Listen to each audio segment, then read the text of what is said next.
नमस्कार दोस्तों, मेरा नाम डॉक्टर प्रशांत माखीजा है। मैं Wockhardt hospital south Mumbai branch में एज अ कंसल्टेंट न्यूरोलॉजिस्ट काम करता हूँ। और आज हम बात करेंगे फिट्स या एपिलेप्सी के बारे में, जिसे हम हिंदी में मिर्गी रोग भी कहते हैं। तो फिट्स होता क्यों है, उसके लिए ये हमको समझना होगा कि हमारे ब्रेन में जो कम्युनिकेशन है, जो हमारे ब्रेन में सिग्नल्स का आदान प्रदान है, वो इलेक्ट्रिकल सिग्नल्स के थ्रू होता है। तो जैसे किसी इलेक्ट्रिकल सर्किट में किसी कारणवश अगर कोई वायर लूज़ हो, उसकी वजह से शॉर्ट सर्किट हो जाता है और एक्सेसिव इलेक्ट्रिसिटी प्रोड्यूस होती है। इसी प्रकार से अगर किसी वश हमारे ब्रेन के सेल्स कुछ डैमेज्ड हैं, नसें डैमेज्ड हैं, तो कभी कभी ब्रेन में बहुत ज़्यादा इलेक्ट्रिसिटी जनरेट होती है और उसकी वजह से पेशेंट्स को कुछ सिम्टम्स आते हैं, जिसे हम फिट्स के रूप में देखते हैं। तो फिट्स के क्या सिम्टम हो सकते हैं? कभी कभी पेशेंट अचानक से गुमसुम हो जाता है, जवाब नहीं देता है, या कभी कभी अगर कोई मेजर एपिसोड हो तो पेशेंट के हाथ पांव अकड़ सकते हैं, वो कुछ आवाज़ें निकाल सकते हैं, उनके बॉडी में जर्किंग हो सकती है और कभी कभी उनकी ज़बान भी कट सकती है।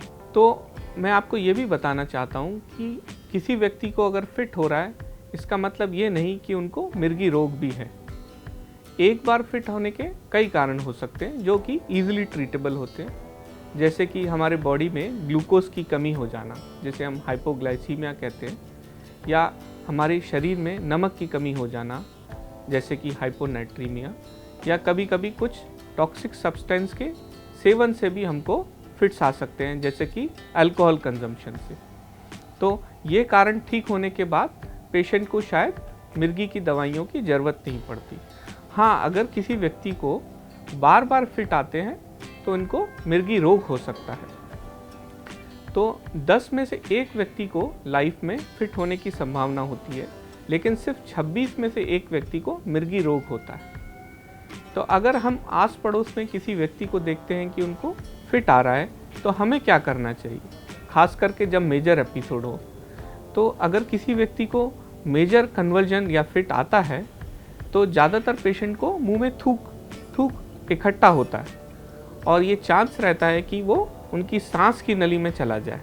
तो ऐसे पेशेंट को हमें एक करवट दिला के उनको लेटा देना चाहिए, ताकि थूक एक साइड से निकल जाए और वो सांस की नली में न जाके वो एस्पिरेट ना करें। हमने ये भी देखा है कि कभी किसी को फिट आता है तो कुछ भ्रांतियों के कारण, कुछ मिसकंसेप्शंस के कारण पेशेंट्स के मुंह में कुछ लोग सूंघाने को देते हैं, जैसे कि प्याज या कांदा सूंघाने को देते हैं, या उसके मुंह में कपड़ा भी डालते हैं या चम्मच रखते हैं। ऐसा हमें कभी नहीं करना चाहिए, क्योंकि इसकी वजह से थूक उनकी सांस की नली के अंदर और जा सकता है और पेशेंट के जबड़े में चोट भी लग सकती है। और अगर पेशेंट अकड़ रहा है तो उनके शरीर को हमको रोकना नहीं चाहिए, क्योंकि उससे पेशेंट को और इंजरी हो सकती है।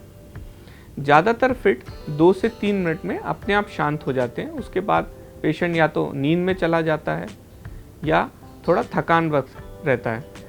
तो अगर फिट 5 मिनट या उससे ज़्यादा चल रहा है तो वो एक मेडिकल इमरजेंसी हो जाता है, और ऐसे में हमें पेशेंट को तुरंत नियरेस्ट हॉस्पिटल में इमरजेंसी में ले जाना चाहिए।